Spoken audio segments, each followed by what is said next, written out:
विद्वान साथियों को मेरा प्रणाम। इतनी सुंदर सभा सजी है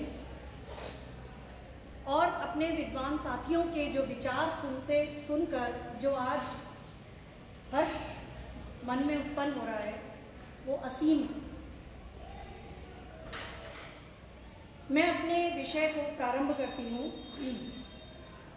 साहित्य संगीत कला विहीनः साक्षात् पशु पुच्छ विषाणहीनः तृणं न खादन् अपि जीवमानः तद्भागधेयं परमं पशूनाम्।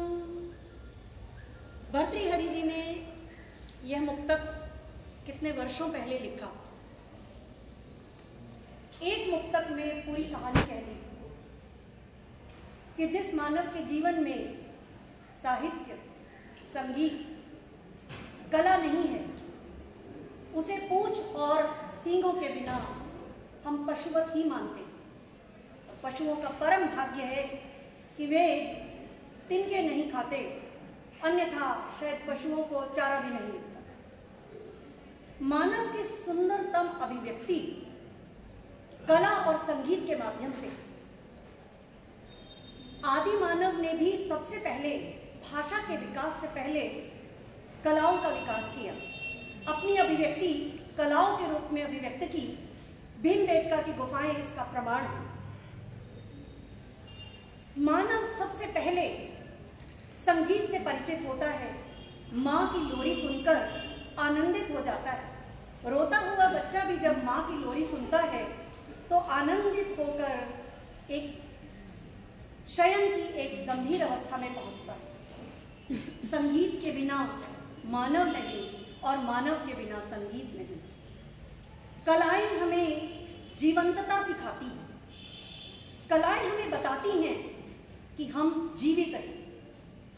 शास्त्रों में 64 कलाओं का वर्णन किया गया है। उन कलाओं को लोक में, संसार में विभिन्न प्रकार से अभिव्यक्त किया जाता है। हम कल्पना करें यदि इस सभागार की दीवारें सपाट होती और ये जो सुंदर रंगों का जो ये समन्वय यहाँ दिखाई दे रहा है तो क्या ये सभागार तब भी इतना ही सुंदर लगता? वर्णों का, रंगों का मानव के मस्तिष्क पर, उसके जिसको हम कहते हैं कॉग्निटिव माइंड, उस पर विशेष प्रभाव होता है। बालक जब विद्यालय में आता है उसे भाषा एकदम से लिखना नहीं सिखाया जाता। उसे काव्य में कविताएं, छोटी छोटी कविताओं के माध्यम से परिचित कराया जाता है।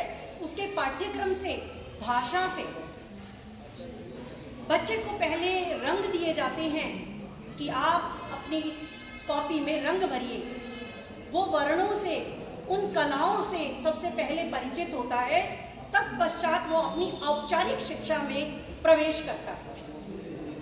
बालक के जीवन में, विद्यालय में इन सब कलाओं और संगीत का एक विशेष महत्व है। एक विशेष व्यवस्था के अंतर्गत उसे ये सारी शिक्षा दी जाती है। हमारे विद्वान साथियों ने कहा कि मानव का जो जीवन है वो बिना कला और संगीत के नीरस है। जिस प्रकृति के प्रत्येक तत्व में एक संगीत है, मानव उससे कैसे अछूता रह सकता है? शिक्षार्थी जब शिक्षा ग्रहण करने के लिए विद्यालय में आ रहा है तो वो उससे कैसे वंचित रहे? उसे क्यों वंचित रखा जाए? या विद्या सा विमुक्तये, विद्या हमें मुक्ति के मार्ग पर ले जाती है और मुक्ति के मार्ग में संगीत एक बहुत ही महत्वपूर्ण भूमिका निभाता है। संगीत एक माध्यम है ईश्वर के साथ हमारे जुड़ाव का। इसलिए विद्यालयों में विशेष प्रबंध किया जाता है कि बच्चे कलाओं का और संगीत का ज्ञान प्राप्त करें। हमारे पाठ्यक्रम नीरस ना हो जाए, अन्य विषयों को भी विद्यार्थी उतने ही उत्साह से पढ़ें। अभी हम एक टर्म सुन रहे हैं, स्टेम एंड स्टीम। स्टेम का मतलब हुआ, एब्रिविएशन है, मैं थोड़ा क्षमा चाहूँगी, मैं अंग्रेजी शब्दों का प्रयोग कर रही हूँ क्योंकि इसके बिना हो नहीं सकता था, मुझे वो प्रयोग करने ही पड़े। साइंस, टेक्नोलॉजी, इंजीनियरिंग और मैथमेटिक्स, ये विषयों पर विशेष ध्यान दिया जा रहा है, परंतु अब एक आधुनिक अवधारणा है स्टीम की।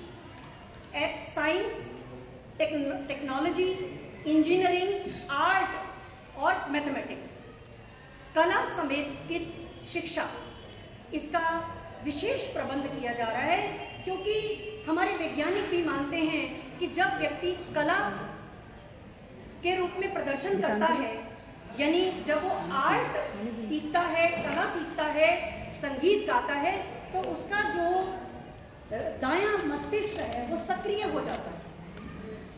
यानी जब हम गणित इत्यादि विषय पढ़ते हैं तब हमारा जो बायां मस्तिष्क है वो सक्रिय है, और जब हम कला और संगीत इत्यादि में प्रवीण होते हैं तो हमारा दायां मस्तिष्क सक्रिय हो जाता है। विद्यार्थी के संपूर्ण विकास के लिए, उसके एक संतुलित व्यक्तित्व के लिए इन दोनों ही उसके मस्तिष्क का सक्रिय होना परम आवश्यक है। समाज के लिए भी संभवतः यह परम आवश्यक है कि व्यक्ति जो है कला, संगीत, इन सबसे पूर्ण होता हुआ शिक्षा ग्रहण करे, और एक शिक्षित बच्चा ही, शिक्षित विद्यार्थी ही एक अच्छे नागरिक के रूप में समाज, राष्ट्र और संपूर्ण विश्व का निर्माण करे। इन्हीं अपने शब्दों के साथ मैं अपनी वाणी को विराम देती हूँ। बहुत बहुत धन्यवाद।